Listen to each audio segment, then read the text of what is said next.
agora, na narrativa do texto, a partir do verso 14, é que ele não tem dinheiro nenhum.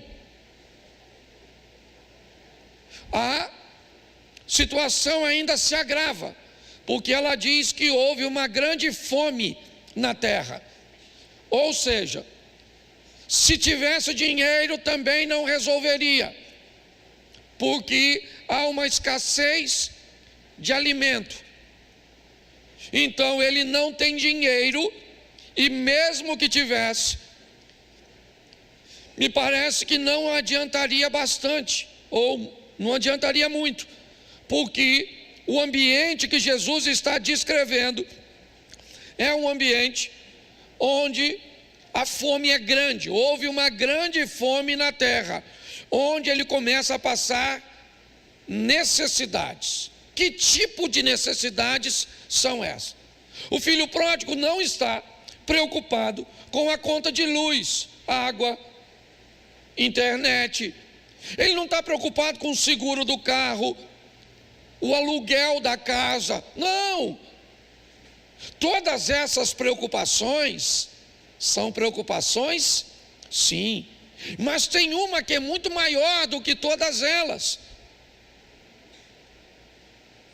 Qual a preocupação, pastor? A com comida. Quando se você estiver sentado aí agora, preocupado com o que você vai almoçar amanhã, aí você está com problema. Esse problema é grave. Porque, como é que você vai fazer? Jesus está descrevendo o ambiente onde esse camarada está. Ele não tem nada porque ele gastou tudo. Mesmo se tivesse, não teria tanta vantagem, porque está no ambiente onde a fome é grande e ele começa a passar necessidade. Mas, segundo Jesus, há algumas pessoas que estão bem melhor do que ele, porque aprendeu a administrar as coisas. Elas têm porcos, então já deu para notar que o dono do porco não vai morrer de fome, porque tem um porco para comer. Só que Jesus não está querendo conversar com o dono do porco, com o gentil. Jesus está querendo conversar com o judeu. E mesmo que tivesse porco, ele não comeria. Mas é muito pior do que isso. Esse camarada, ele vai cuidar dos porcos. E ele vai cuidar dos porcos com um propósito. A ração que ele recebe por dia é tão pouca que ele continua com fome. Ele não trabalhava de graça. Pastor, mas não é uma história fictícia? Sim, então a gente pode entender o que Jesus está querendo transmitir. É um cara que está sem dinheiro. Se tivesse dinheiro não adiantaria muito. O ambiente é de muita fome. Ele recebe a humilhação de ser um judeu que cuida de porco. E pior, ele está querendo comer a comida do porco. É isso. Ele vai pedir ao homem que alimenta o porco: me dê um pouco da comida do porco. E as pessoas não estavam muito interessadas. Bom, isso é onde ele está. Isso é onde ele está.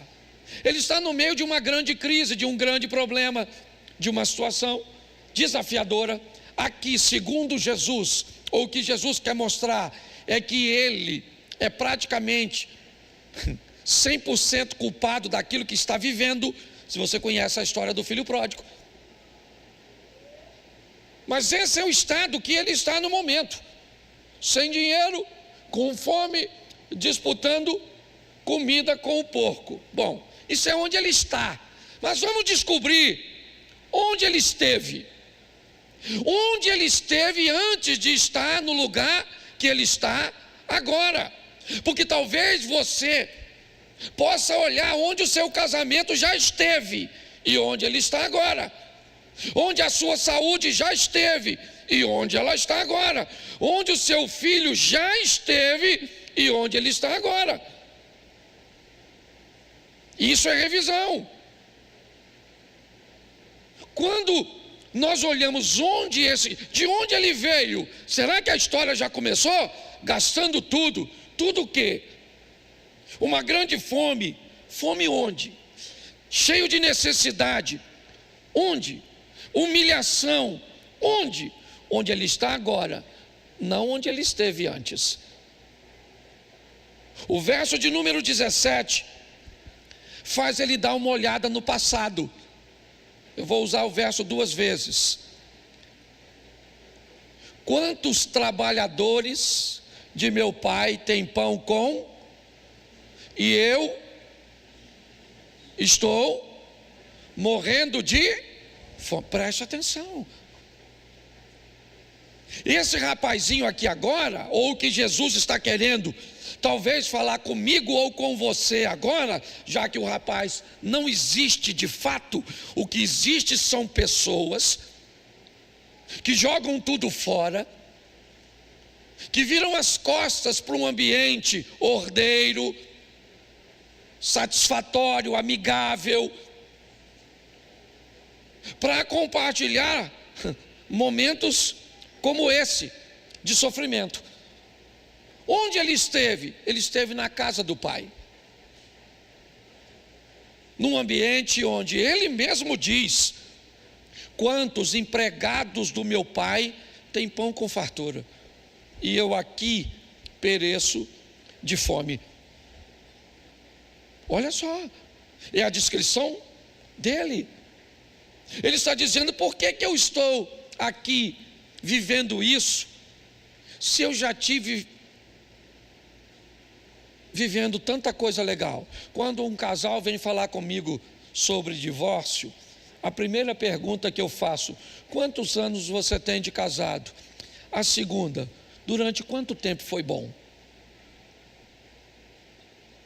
Quanto tempo foi legal? Quanto tempo?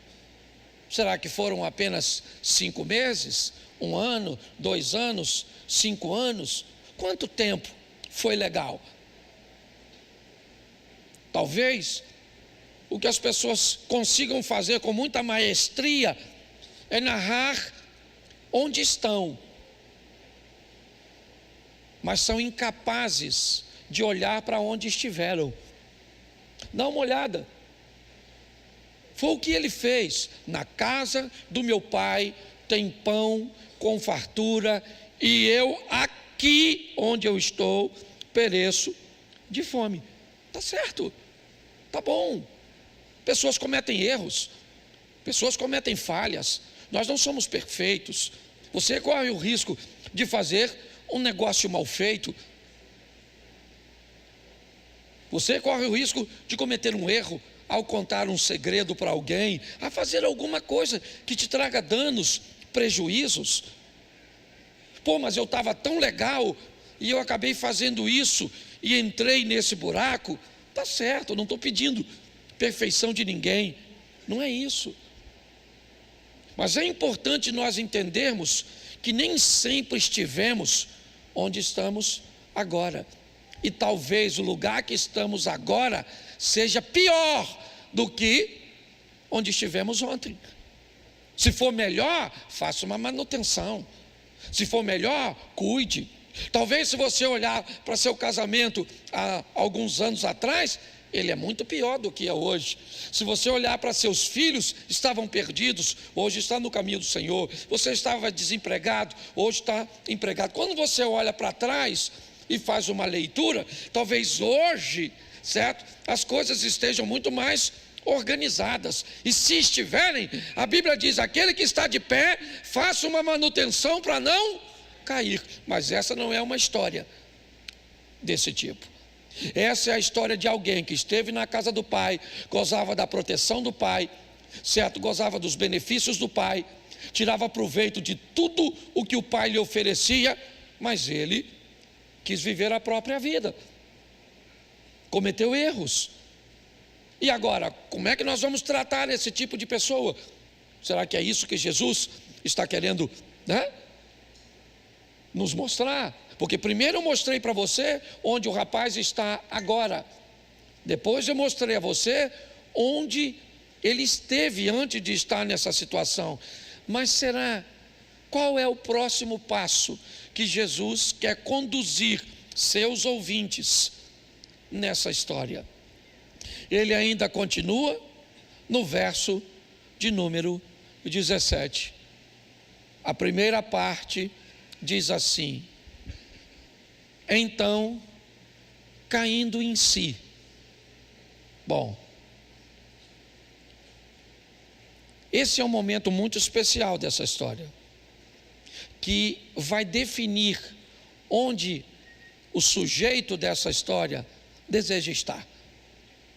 Ele já esteve bem, hoje está mal, mas ele quer voltar a estar bem. A turma que trabalha com psicanálise aí sabe disso. Como é que você muda a vida de alguém que está satisfeito mesmo no ambiente que está? Não tem como mudar. As pessoas não querem mudança. Para se mudar precisa querer mudar. O que ele faz? Ele tira um tempo.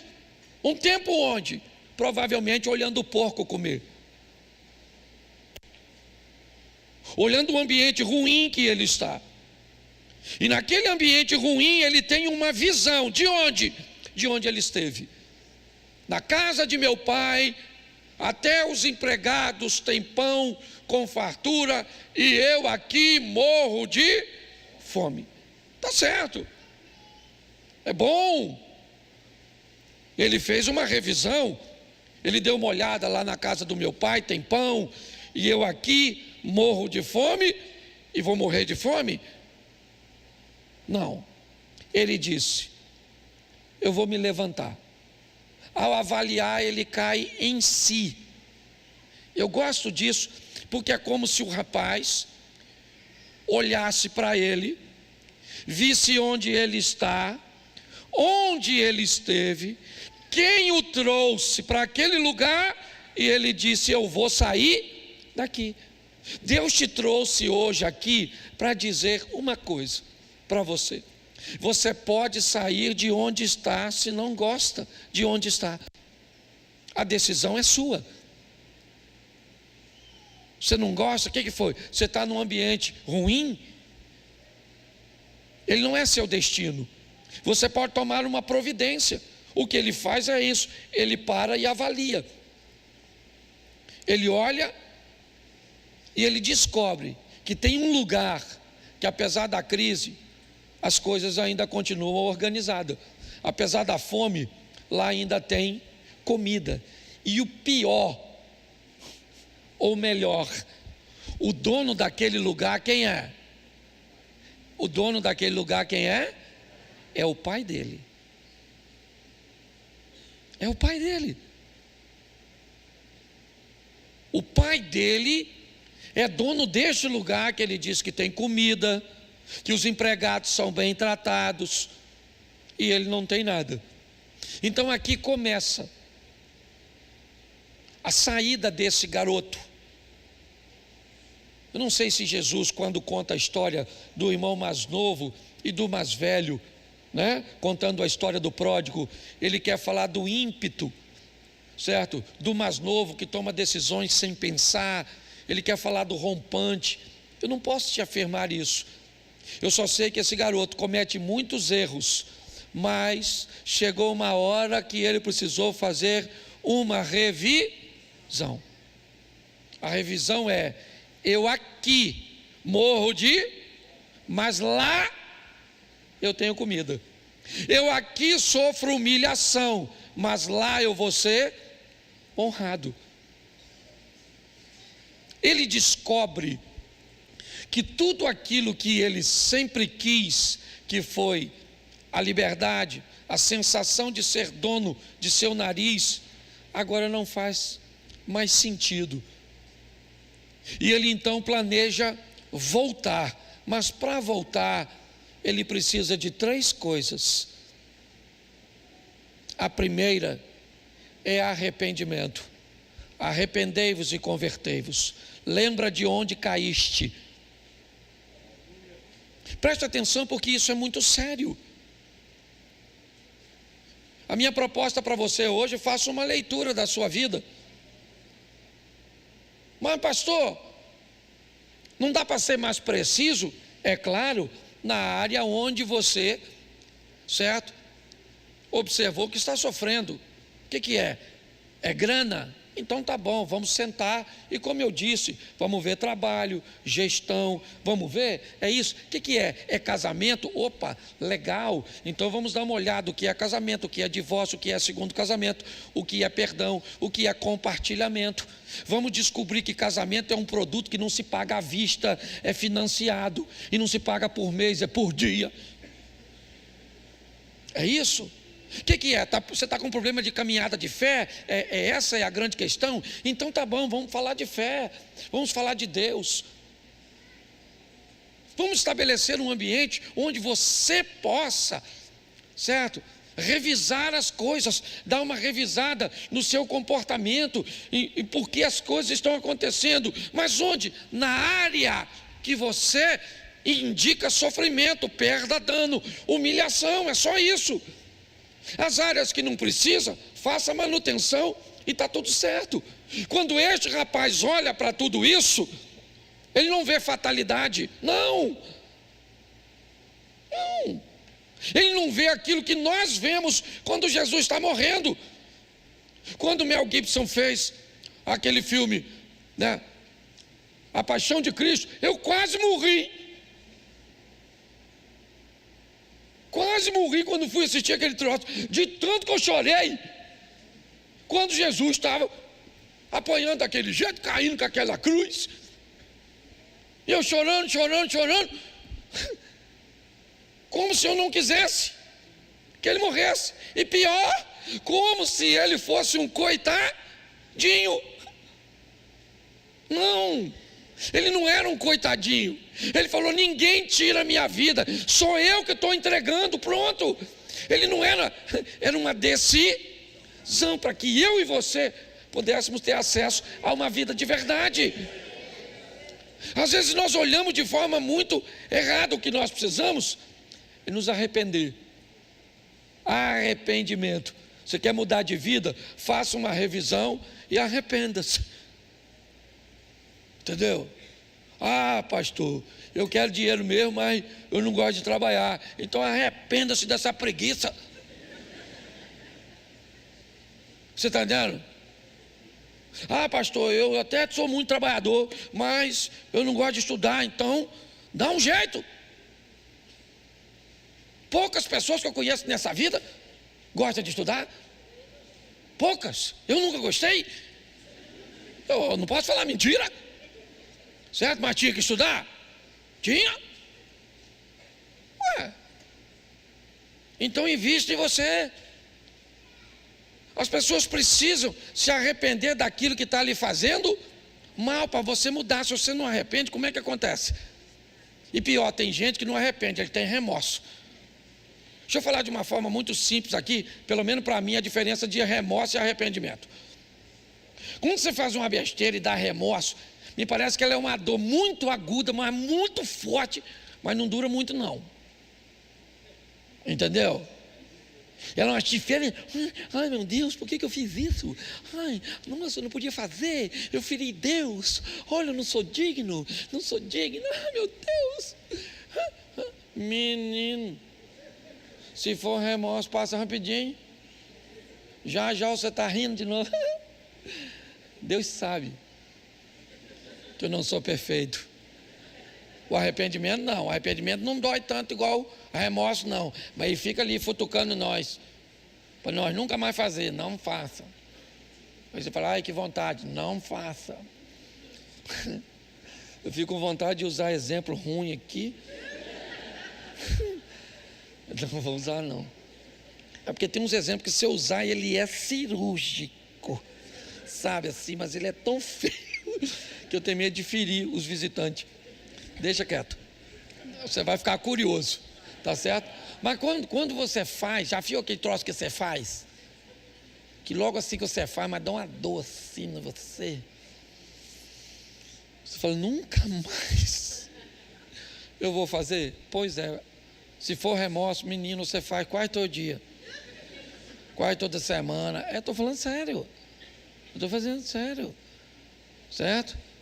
Eu já tive problema com algumas coisas que não é difícil para de fazer. E era remorso. Depois que você se arrepende, a dor não vem muito forte na hora não, mas ela fica ali. E aí você olha para ela toda vez que vai fazer e fala, não vou fazer não. Estou com vontade de fazer. Bom, não vou. Não vou. Arrependimento. Se você não arrepender, meu filho, você não muda de vida.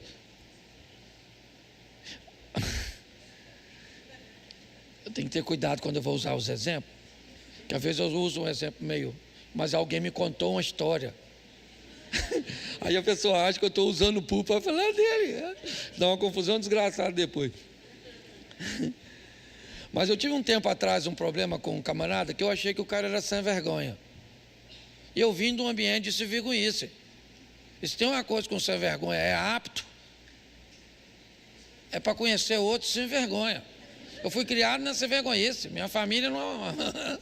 Só Jesus. Certo? E eu falei, esse malandro, isso é.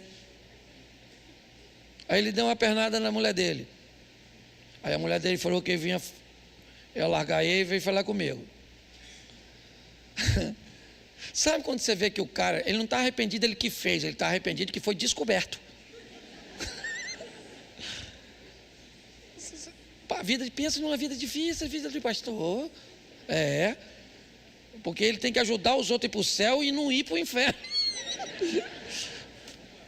Senão vai, é verdade. E aí eu falei para ela, não moço, dá uma chance para ele, mas não acreditava muito não. E ele, não, que agora. Demorou um tempo, sabe o que ele fez? Deu outra pernada nela. Aí não adiantava mais pedir ajuda para o santo aqui, né? Que o santo aqui já tinha queimado o cartucho. Aí foi pedir outro santo. Aí foi para outro santo. E aí o outro santo falou, não rapaz, tem chance para tu. E a mulher dele veio falar com esse santo aqui. Aí eu falei, dona, pode falar com a senhora? Larga essa peste. Falei, eu falei, não posso mentir.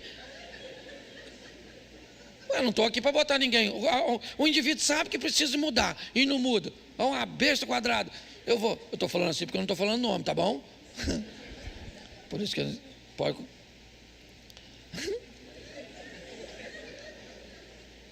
Ela, coitada, com o coração assim, amando. Porque o mundo é esquisito. Se o cara é bonito, é um gato. Se é mau caráter, é um cachorro. É uma bagunça. Ela acreditou que ele ia mudar, deu outra pernada nela. E agora, provavelmente, nem levanta mais. Já está andando assim, ó, sentadinho, de tanta pernada que está levando. Porque tem gente que não quer mudança. Meu irmão, nós não estamos aqui de brincadeira não, rapaz. Tem gente aqui pregando, orando, ensinando. Você pensa que a vida é fácil para a gente? O bagulho é doido, rapaz. É ou não é verdade? O negócio é difícil. Aí a gente encontra gente de molecagem, não quer arrepender, vai para o inferno. Mas não perturba nós. Porque não é difícil só para você não. Ele olhou e disse, eu não quero estar onde eu estou. Então Deus disse, eu vou tirar você daí. Se você quiser sair de onde está, o Deus que nós servimos é poderoso para te tirar de lá. Você não viu aqui que você tem uma doença que ninguém cura? Pois é, ele entra lá no meio dessa doença que ninguém cura e cura você. Você está entendendo? A gente só tem que se arrepender. Ele olhou e disse, eu não quero ficar aqui. Levantar-me-ei e vou lá encontrar com o meu. E vou falar o que com meu pai? Eu vou falar a verdade. Pai, eu vacilei. Pequei contra ti. Não sou digno de ser chamado seu filho. Ele abriu o coração. A Bíblia diz que aquele que confessa alcança. Isso. Está arrependido? Estava arrependido. Foi lá, levantou e foi lá e falou com o pai. Está lá. Ele tinha dinheiro? Não, tinha mais nada, gastou tudo. Devia estar magrinho, aqui, feio. Deve ter saído com uns tênis maneiros de marca, um iPhone, uns troços. E voltou sem nada. Sabe o que Jesus descreve? Que o pai estava de pé esperando ele voltar. Porque o pai está do mesmo jeito. Se essa história aqui é fictícia, é porque o filho somos nós e o pai é Deus. E se Jesus disse que o pai está em pé esperando você e eu voltarmos quando fizermos algo de errado, é porque não é o fim para você. Não interessa o que aconteceu, ainda dá tempo de tu voltar. O pai está lá quando vem o garoto. Falou com o pai o quê? Vacilei. O pai deve ter falado: isso é novidade para tu, porque eu já sabia isso desde o começo. Já não sou digno de ser tratado como seu filho, me trata como um dos seus empregados, seus servos. Ele derrama o coração diante do pai. Quando ele faz isso, o pai fala: ó, não.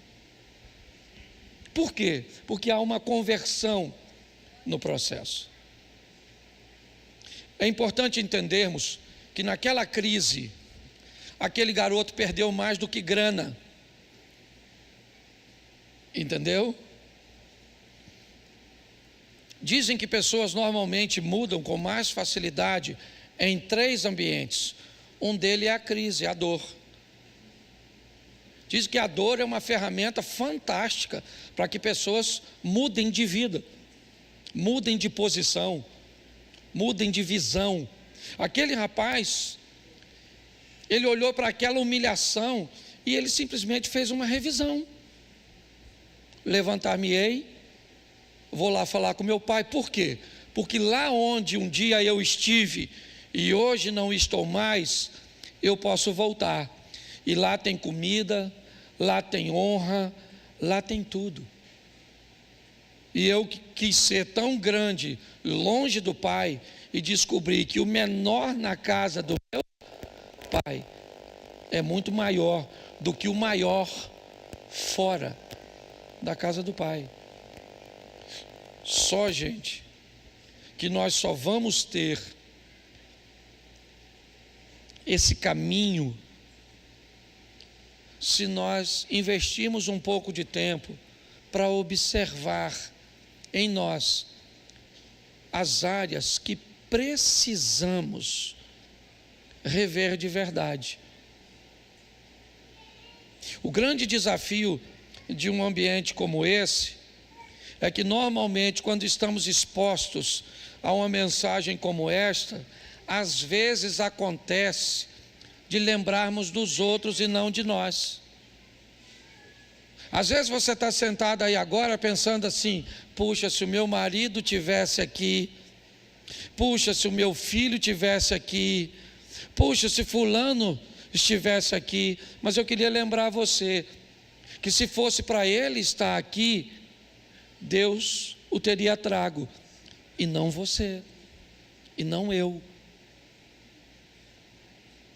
Investir um pouco de tempo para olhar, sabe, para essas áreas e conversar um pouco com Deus ou com algum amigo sobre alguma coisa a respeito de áreas que você tem problema.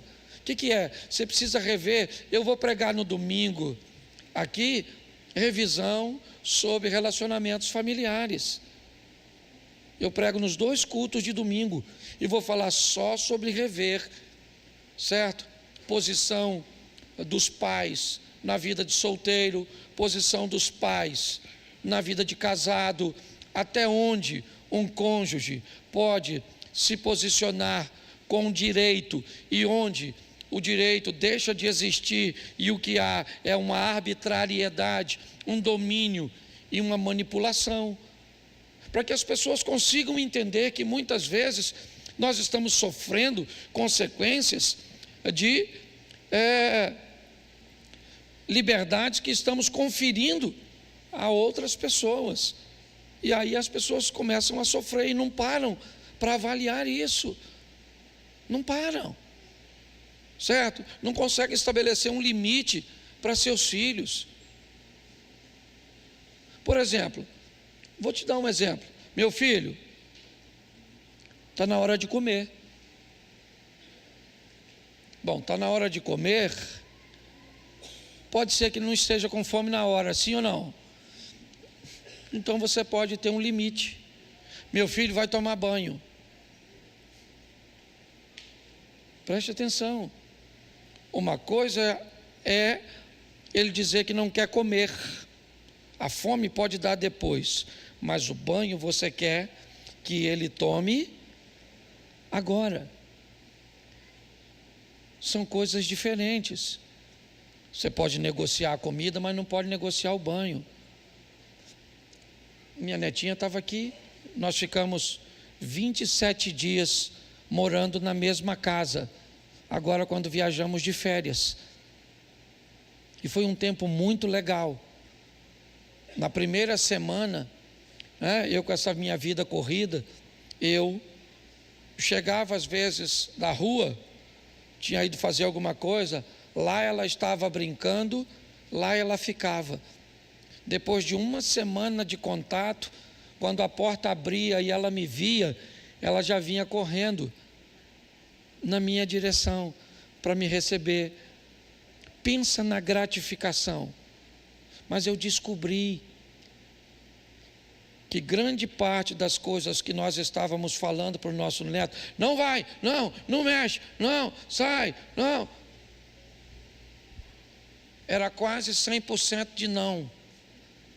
Eu descobri que a maioria das coisas que eles iam fazer, eles podiam fazer, e nós falávamos não. Só precisava um pouquinho mais de orientação. Vá, mas vá com cuidado, segure firme. Entendeu?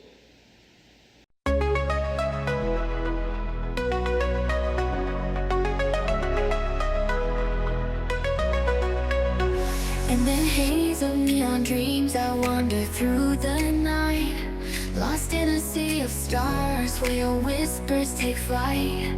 Electrified emotions, they dance around my heart, in this digital garden where we never have to part. Shadows blend with colors as the beat sets me free. Every note a memory, every rhythm you and me. Echoes of you in synth waves, feel you near in the pulsing haze. It's such a world where we collide. You lost the rhythm in my mind. With the glow of city lights, our shadows intertwine in this kaleidoscope of love where the past and future align. With every step I take, I feel your presence strong, and this digital symphony where our hearts belong. Shadows blend with colors as the beat sets me free. Every note a memory, every rhythm you and me. Echoes of you in synth waves, feel you near in the pulsing haze. It's such a world where we collide. You lost the rhythm in my mind.